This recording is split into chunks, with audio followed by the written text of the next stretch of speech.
ცოტა ხნის წინ განცხადება გაავრცელა უკრაინის საგარეო საქმეთა სამინისტრომ პრესამსახურის ინფორმაციით საკონტროლო გამშვებ პუნქტ დარიელზე ჰუმანიტარული სიტუაცია უწყების მუდმივი კონტროლის ქვეშ არის. განცხადებაში ასევე ნათქვამია, რომ საგარეო უწყება აგრძელებს მუშაობას უკრაინის მოქალაქეების სამშობლოში დაბრუნების საკითხზე.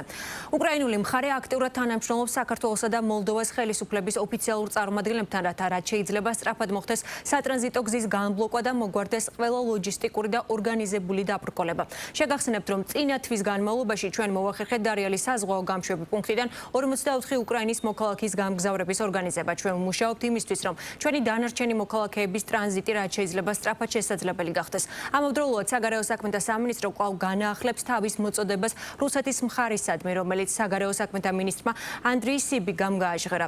დეპორტირებული უკრაინის მოქალაქეები პირდაპირ გაგზავნონ უკრაინის საზღვარზე რუსეთის ფედერაციასთან ან ბელარუსთან. უკრაინა მზადაა მათ დასახვედრად, ნათქვამია განცხადებაში.